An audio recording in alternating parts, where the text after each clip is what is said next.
Hey guys, what it do? It's your boy Supreme Uchiha the God. And now listen, first of all, leave a like, man. We need those likes up. But Mihawk versus Shanks is kind of stupid. I know. It's like, wait, how is it stupid? How is it stupid, man? It's like one of the most contested things in One Piece. How is it stupid? Well, we know the answer. We've been told the answer several times in several ways. And well, one person is called world's strongest swordman. The other person that people call a hacky man.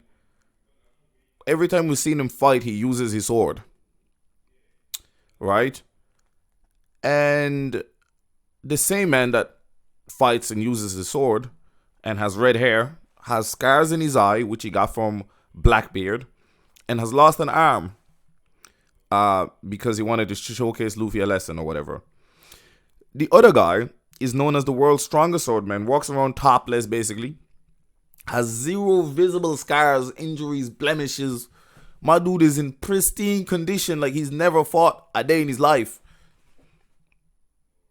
Despite pulling up in Marineford, casually slicing giant glaciers, casually doing anything he wants, goes around solo dolo on a miniature boat, has been solo his whole career. Every other pirate has a crew. Mihawk has no crew. One man solo dolo, bro. I don't think you know how absurd this is. This man started his journey solo and has stayed solo. Shanks was under Whitebeard. Sorry, not under Whitebeard, under Blackbeard. Not Blackbeard. Under Goldie Roger. Shanks was under Goldie Roger. Right? Blackbeard was under Goldie Roger. Bugsy was under Goldie Roger. Whitebeard was under Zebek. All of these legends were all under people. Right? Mihawk was under nobody. In nobody's crew. Never joined a crew. Solo, dolo, through the Grand Line, all the way up to the New World, everywhere. By himself. Became a warlord of the seas. By himself. Crewless.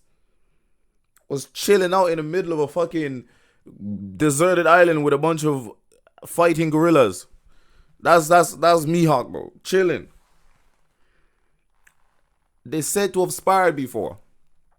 And Whitebeard talked about a legendary battle between Mihawk and Shanks. Despite knowing the result of that battle, nobody contests that Mihawk is the world's strongest swordsman. Nobody. Not Shanks, not Mihawk, not Whitebeard. Not a single person has ever said, that's just a title to Mihawk. Ever. Not one time. Not one time. In 1,092 chapters. And yet, I'm set to believe that Shanks is stronger than Mihawk. They are both swordsmen. Let's say they fought just swords, no haki. Shanks still lost. I'm sure they used future sight and all forms of haki because nobody wants to lose. Mihawk lost interest in Shanks the second Shanks lost an arm.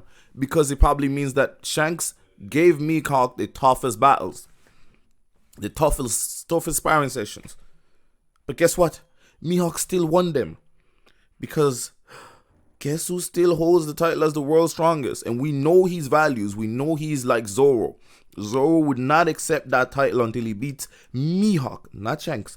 Mihawk. Right? Mihawk. Not Shanks. Mihawk. So I don't really understand where the argument for Shanks even begins. Obviously, Shanks is going to back himself. The same way Luffy backed himself against Kaido, against Big Mom, against everybody at a point he was not nearly strong enough to fight them. He still told Big Mom, I'm going to beat your ass. Still told Kaido, I'm going to clobber you. The pirates, the conquerors, they have to have ego to be a conqueror. You can't not have ego and be a conqueror. You need to think you are above the rim, that you can achieve the impossible. So of course, Shanks is never gonna be like, yeah, Mihawk beat me. But it's clear one person has that title and the other does not. His title is Red Hair Shanks. So that's all I want to say. It's been your boys, Premature to God. I'm out.